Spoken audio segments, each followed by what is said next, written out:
if there's one thing that's said to characterise the Australian way, then it's the fact that Australia is one of the oldest democracies in the modern world. This is true to the extent that the colonies of New South Wales, Victoria and South Australia had all instituted universal manhood suffrage and the secret ballot by the end of the 1850s. But it was a bit of an exaggeration because the colonies were not sovereign entities and had restrictions on what they could do.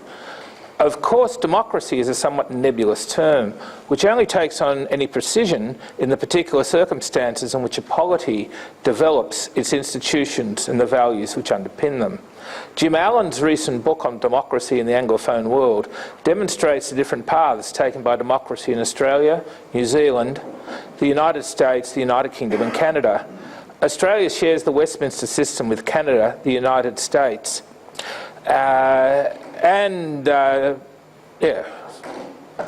With Canada and the United Kingdom, while having a powerful upper house which they all lack but which the United States possesses. It alone amongst this group does not possess a Bill of Rights and is in fact the last common law democracy. What this demonstrates is that every political society has its own particular features. History matters as countries come to circumstances and take decisions which take them to take particular paths. It must also be recognised that such decisions can also have an ironic outcome, which push a country in a direction rather than the one intended. And it was W.K. Hancock's great achievement to analyse how the irony of history had worked itself out in Australia. In this sense, every country has its own Sonderwag because every country possesses its own historical particularity.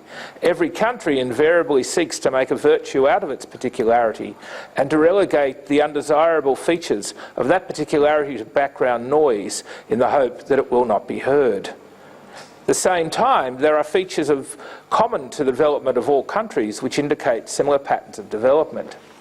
In Australia, the virtues of its people have always revolved around the supposed democratic ethos of the country. Australia is the home of egalitarianism, mateship and concern for the less well-off, a place where Jack is as good as his master and the Anzacs superior warriors because they embody the democratic spirit. Australian history, under this view, is to be read as the triumph of democracy, or as attempts to thwart democracy, democracy being considered as the animating spirit of the Australian people. This, of course, is an idealist account of history, which considers it is driven by some sort of overarching spirit. Such an account can dispense with such details as may make its smooth passage through time less obvious. Unfortunately, history owes as much to contingency as to some animating geist. Things do not always have to have turned out in the way that they have. Consider the case of colonial democracy, and here I shall look at the case of New South Wales as the colony that has been most studied and written about. The years after the granting of responsible government saw two things: the triumph of liberalism and of manhood universal suffrage, and the disintegration of the conservative group. Even so, within 10 years, New South Wales had a former conservative reinvented as a liberal as Premier in the shape of James Martin, a man recognised by Liberals as someone too valuable not to be in Parliament, and described by Anthony Trollope as the Australian politician most likely to be at home in the House of Commons, which is very odd because Martin, for all his pretensions, was the son of a strapper. One couldn't imagine the son of a strapper being a Tory politician in England. Some of the most severe critics of democratic politics were themselves one-time Democrats, such as Daniel Dennehy and William Foster. In a society which valued character as the foundation of political life, all of these men were appalled by the sorts of people who chose to go into politics under a democracy. What had been imagined in the 1850s was a colonial version of English politics, such as would later be portrayed by Trollope in the Palliser novels. What they got was the vulgarity of the bear pit. Colonial democracy can appear to be in many ways a strange beast for someone living in the 21st century. To see it as just a stage on the road to the true and real democracy of more recent times can only be attained if we engage in conjuring tricks. In essence, it was an adaptation of British parliamentary traditions to a type of British society unknown in the British Isles themselves. It was democratic in the social sense, which is the point John Hurst makes, because it contained very few rich people and very few poor people, but it had many interesting features. I'll just go through some of these features. Owing to financial constraints, an early premier, Charles Cowper, another conservative who reinvented himself as a democratic liberal, dismantled the old career civil service inherited from the pre-democracy days and replaced it with one which employed lower-level cheap clerks. As the employment of civil service was dependent on the ministers concerned, this led to the creation of what has been termed a patronage democracy. Secondly, the colonists of this democratic order manifested a desire for honours, especially knighthoods. They understood instinctively that Britishness was central to their identity, and as J.M. Ward has argued, colonial liberals entered into a self-satisfied conservatism. Thirdly, the primary function of Australian colonial democracy was economic development. Hence, the power over raising loans in London was always in the hands of the Premier, not the Treasurer. Colonial government was there to create the conditions under which individuals and their families would prosper. Fourthly, it was essentially the form of democracy one would expect to find in a largely pre-industrial society composed of individuals and families seeking better lives for themselves. The colonial state did not possess the capacity or funds to do an awful lot. For example, many of the post offices in colonial New South Wales were run as private businesses. There was no colonial socialism, just the necessity of building infrastructure to encourage development. Building railways is hardly proof of socialist intentions. People did things for themselves because they had to. There was a culture of self-help and cooperative behaviour which lasted into the 20th century. Consequently, this was a world of small self-governing entities composed of people with a strong civic sentiment. Part of this comes out of their involvement in their local church. This has been brought out in a recent study of the Enmore Church of Christ in Sydney and its members, which looks at religion, political and economic involvement. This was hardly an establishment church, but individuals from the church moved into business, politics and education. The most famous member was Henry Marcus Clark of the department store fame, but many of its other members were successful businessmen and others went into politics, including the Labor Party.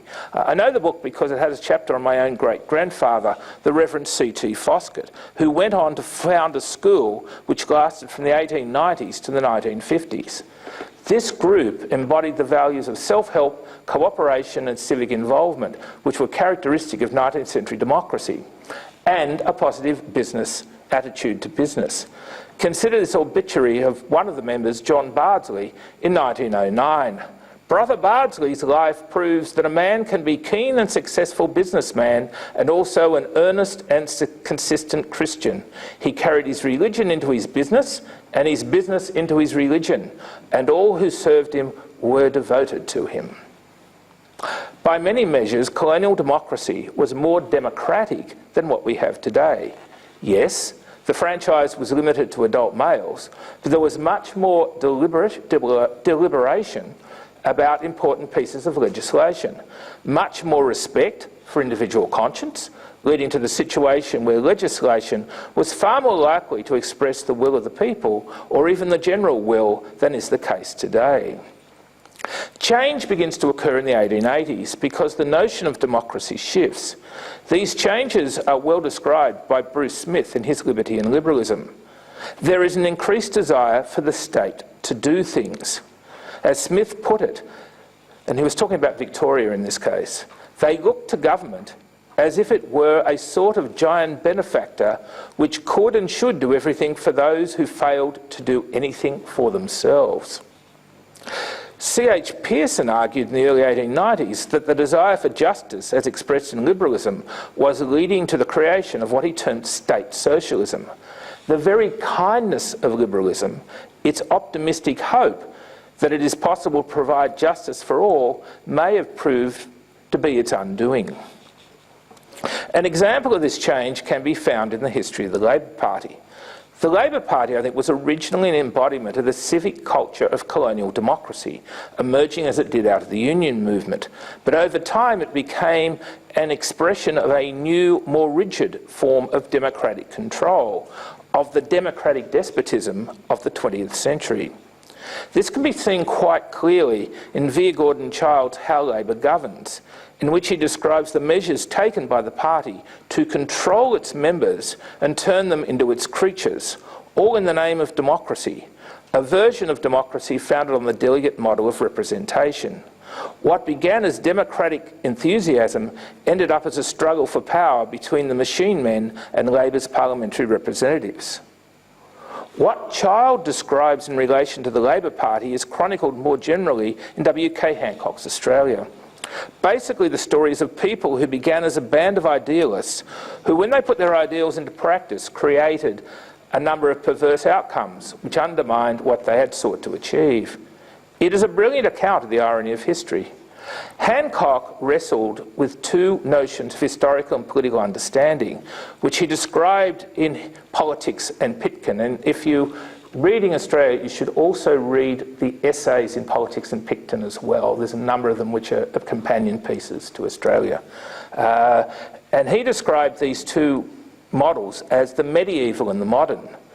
One derived from ideals of Commonwealth, back in the medieval period, and the other from Machiavelli. Hancock only really makes sense when his membership of what Carroll Quigley termed the Anglo-American establishment is taken into account. His conclusion was that Commonwealth was only possible if there was a sort of peaceful world order. The medieval ideals, as he saw it, of the early Australian Commonwealth are doomed so long as they are constrained by the reality of a world composed of competing nation-states and realpolitik. Strangely enough, Hancock's desire for a new world order, such as can be seen expressed in Lionel Curtis's Civitas Dei, is mirrored by Child's own later work, Knowledge and Society, in which he expresses his hopes for the achievement of universality. And Child, interestingly enough, was no fan of the Greek polis. These two sons of Church of England clergymen were caught between the future prospect of a universal age and the cold hard realities of political life in a nation state. One can discern in all of this an unconscious smuggling in of theological ideals into supposed secular accounts of politics.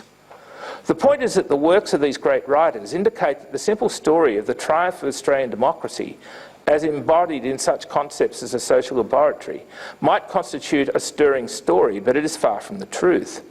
If history is a story, then it is clear the history of Australia is not that of the triumphant progress of democracy and democratic values, but perhaps closer to the tragedy of Athenian democracy as seen through the eyes of Thucydides, the tale of the punishment which comes to those who have been seized by hubris.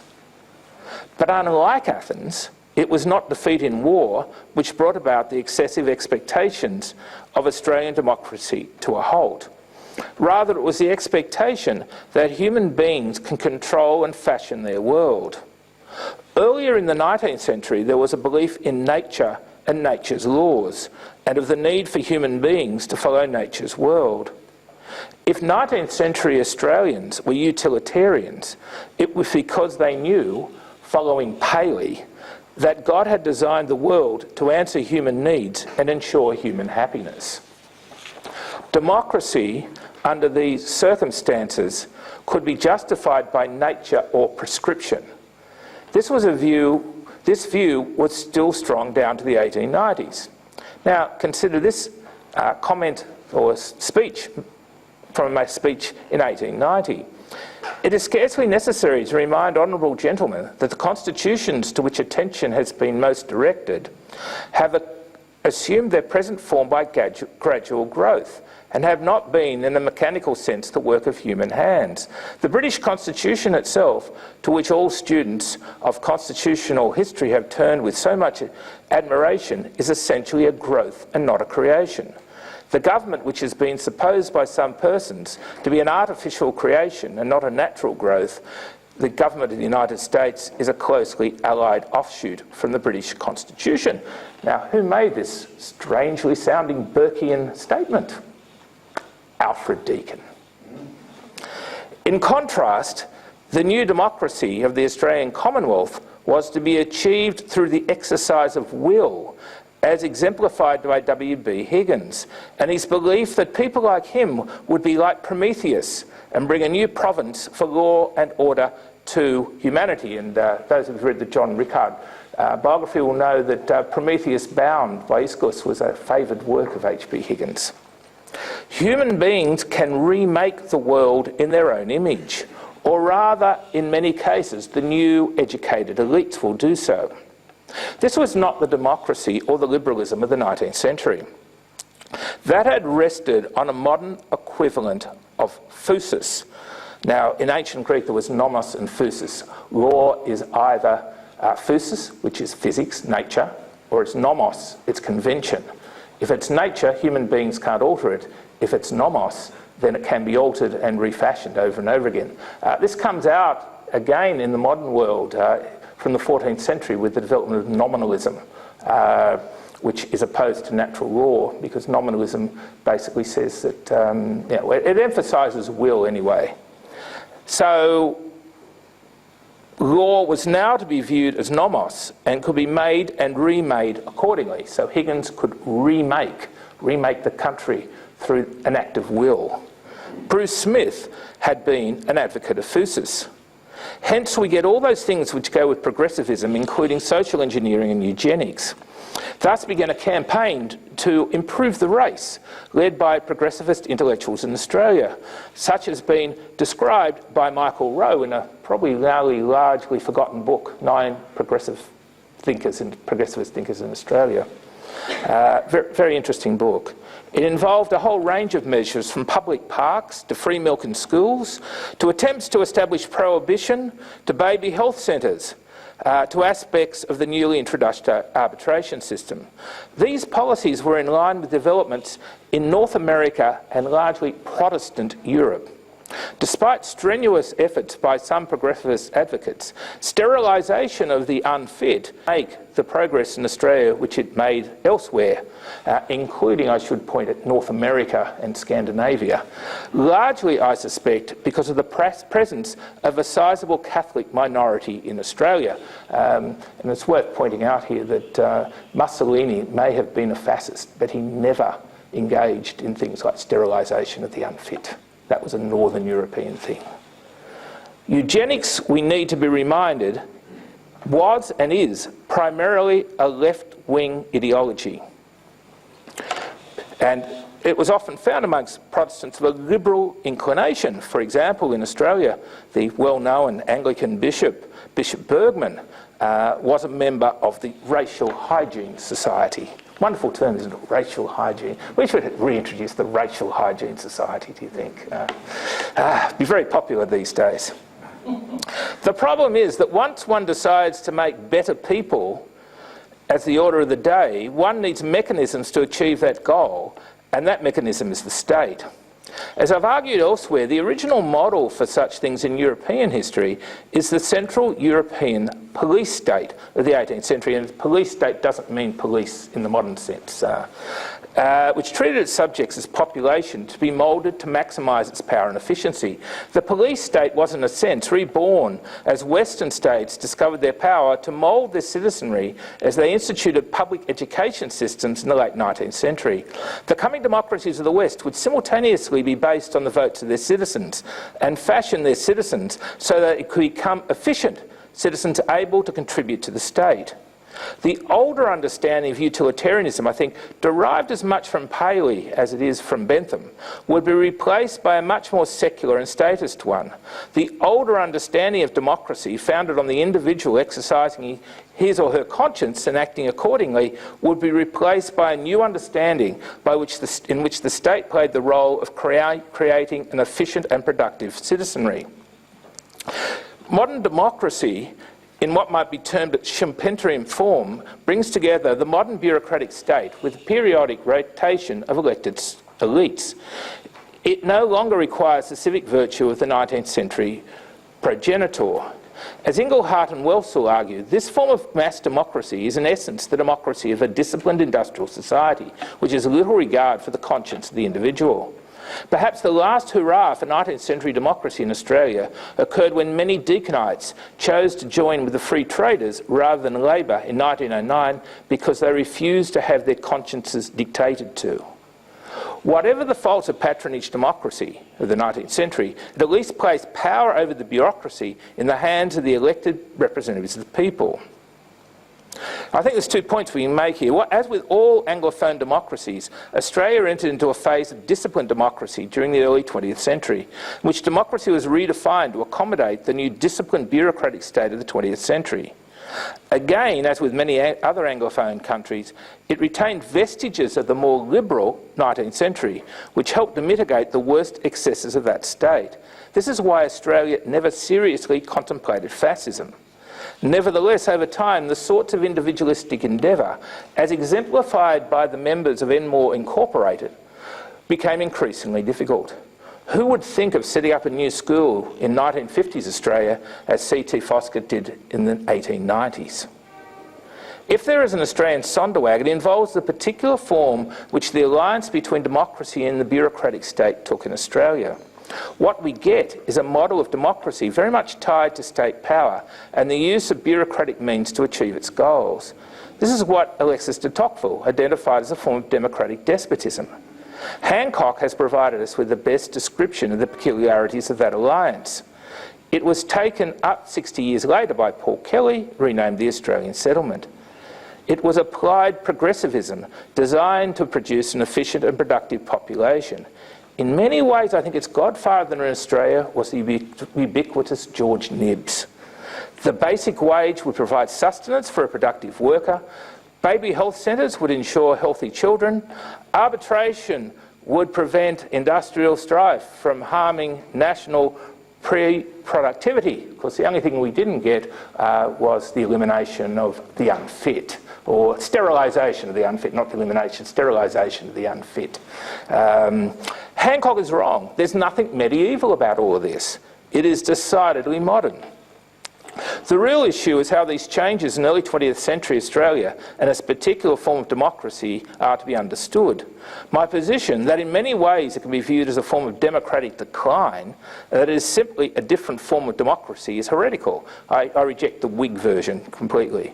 The standard narrative is that it represents another stage in the progress of Australia as it becomes an increasingly democratic nation. According to this narrative, the development of status democracy is understood as a fulfilment of the democratic impulse in Australia. By what sleight of hand is described as democratic progress then comes to be associated with periods when the Labor Party is in power federally. This is the famous Party of Progress versus Party of Reaction version of Australian history, in which the true history of Australia moves from the first decade of the 20th century to Reconstruction under Labor during World War II to the brief period of the Whitlam government. Although interestingly, it doesn't originally come from Hancock. It originally actually comes from Clarence Northcott, writing in 1917. But if it's to be believed, then Australia only really had 20 years of history during the 20th century when the Labor Party was progressing. And on this interpretation, Australian history actually stopped in 1975 and is being waiting to be reignited. And this view has actually been reflected in the New South Wales history curriculum, and I think in the new national history curriculum as well. It is in many ways a bizarre version of Australian history, but one designed to explain why the forces of progress represented by the Australian Labor Party only seem to succeed intermittently in this country. It can certainly not explain the last 30 years of Australian history, and it stands as a barrier to explaining what actually did happen in Australian history. S.J.D. Green has argued that in 1922 was crucial for the religious history of Britain, as it largely removed the Roman Catholics from the equation of British politics. In Australia, interestingly enough, 1922 saw a strengthening of sectarianism as an all-Protestant cabinet in New South Wales seriously examined the legality of Catholic marriage. If the 1920s was the sectarian decade in Australia, it is interesting to ask why it did not even rate a mention in Hancock's Australia. The so-called radical democracy of the early 20th century Australia owed as much to modern Catholicism in the shape of rerum novarum as it does to Tudor ideals of Commonwealth. Green's book is entitled The Passing of Protestant Britain, and he makes it clear that Catholicism fared much better than Protestantism in the so-called secularisation of 20th century Britain. Religious decline in Britain was largely Protestant decline. Australian democracy and liberalism, up until 1900, was a product of Protestant Britain. It sought to adapt its British heritage in the changed circumstances of a colonial setting. I would postulate that much of what appears to be secular in Australia, in fact, has its roots in a form of liberal Anglicanism. And of course, Hancock was an heir of this Anglicanism. It also explains Manning Clark's abrasive attitude of Protestantism. And Hancock's father, I think it's the second volume of the autobiography, he gets stuck into Archdeacon Hancock, as well as his own clerical roots. Manning Clark, of course, comes from a long line. His father was an Anglican cleric as well, as he identified Protestantism with bourgeois Australia. And in this, he was correct. The foundations of Australia were built by largely Protestant bourgeois Britons. This includes the early Labor Party, which included members of the Enmore congregation, although there's a later identification of the Labor Party with Catholicism. In fact, many of the founders of the original Labor Party were evangelicals and Methodists. The energy and effervescence of late 19th and early 20th century Australia owes a lot to this local expression of British Protestant civilisation, and this is captured by Hancock in his chapter on independent British Australians. This energy went in a variety of directions, not just what is now understood as the Australian settlement. Nevertheless, decisions were made in the early Commonwealth which would have later repercussions in the creation of Australian democratic despotism. It is not clear, for example, that the new Liberal Party of 1909 would inevitably follow deaconite policies. Zach Gorman, who's my PhD student, has argued that under the leadership of Joseph Cook, the party was beginning to move in a much more traditional liberal direction. Cook, interestingly enough, had originally, one of these people had originally been a member of the Labor Party, left the Labor Party and became a free trader. I mean, one of the things Zach also argues quite convincingly is that the whole political labels, using political labels of today in the early 1890s is to misunderstand them, because they're much more fluid than we tend to see them in the rigid characteristics of today. But then World War I intervened and the world was changed forever. Again, Hancock says little about the effects of the war on Australian social development, but it can be argued it was the war which really created the new bureaucratic form of democracy in Australia. If, as Philip Jenkins has recently argued, World War I can be understood in religious terms, it surely had a major effect on religious understanding and belief.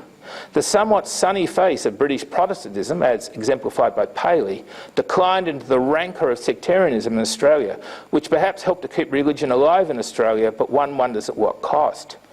In the traditional narrative, the decline of Britishness is viewed as a good thing in Australia because it is mirrored by the rise of Australian nationalism, but it has been in many ways highly problematic. It represents the abandonment of many ancestral ways, as expressed in Deacon's 1890 speech, and the replacement by a faith in the capacity of Australia to create a new nation through an act of will.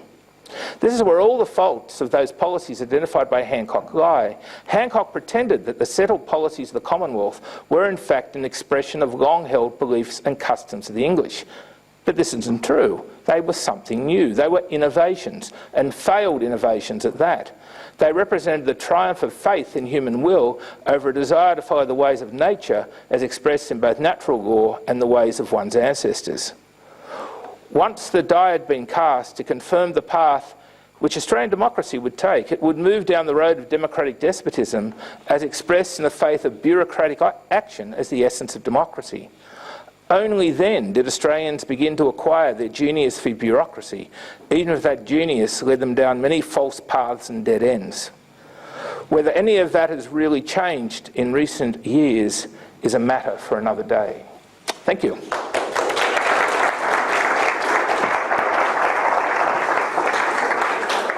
Thank you very much, Greg, for that very learned and account of Australian political culture from responsible government up to about World War I, I guess. Questions and comments? Well, I'll start off with a question. Greg, you make a contrast between the ethic of self-help and civic involvement and a later ethic of productivism and efficiency.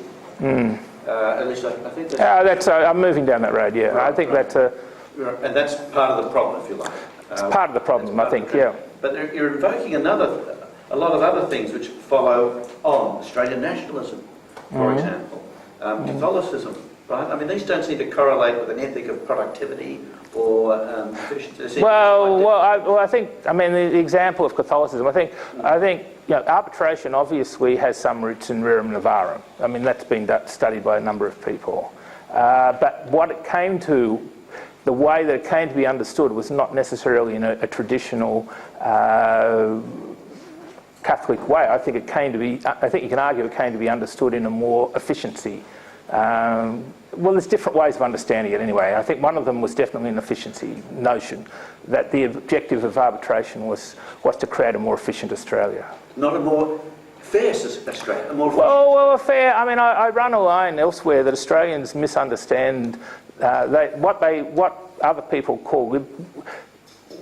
We have more a discourse of efficiency than we have a discourse of liberty. So if you look at all the arguments since 1983 about opening up the economy, they're rarely in terms of liberty, they're invariably in terms of efficiency and productivity. Absolutely. Yeah, very, very well said. Yes, Eleanor. Oh, thanks, Greg. That was lovely. Just interested in your reflections on Australian nationalism, which you only really touched on in there, but nonetheless,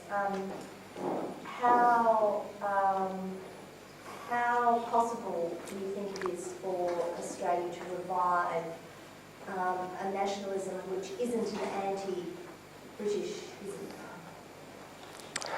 Australian nationalism, republicans of the late 19th century invariably was about being anti-British in one form, but there's also the Hancock version, which was you can be British and Australian at the same time.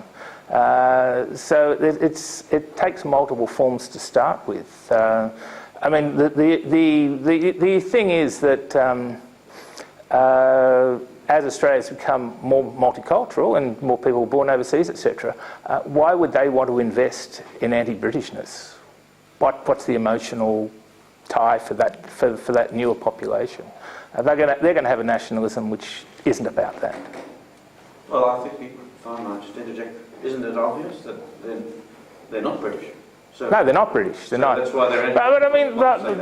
The whole again with Hancock, the whole point about 98% British. Australia's 98% British. I would have expected a large number of Australians of Irish descent would have felt highly insulted by that statement. No, it was never. It was a construct. I mean, I think this is where Hancock has a tin ear is in religion and ethnicity. He assumes they're British. I mean, hey, he's a son of an archdeacon. I mean, he's an Anglican establishment, so he's not necessarily going to have much. As we heard earlier, he referred to the Papists, although the kinder way of saying it is the Romans. Are there questions or comments? Jonathan? Jonathan Dinkers. You didn't use the words, but I think you used the notion of rationalism. That is, that it's possible to start from scratch and create a new society by thinking it through, possibly passing laws or regulations. This seems to me an essential characteristic. It's not mentioned in the writings that Greg kindly provided us, in particular when Hugh Collins tells us there are three elements to Benthamite philosophy, namely utilitarianism, legalism and positivism. But I thought that what's missing, and what you brought out I thought quite skillfully, was the notion, what I would call, the notion called rationalism, the belief in capacity of determined group of well-motivated, educated people to reform the society in ways which will have predictable, beneficial outcomes.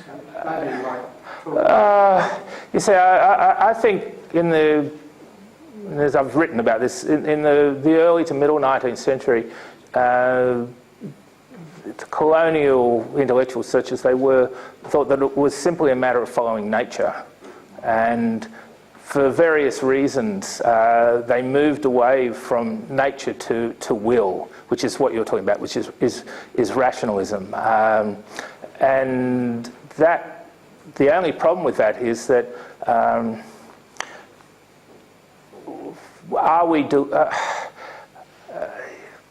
in other places like America, these rationalists and progressivists who basically go into American liberalism.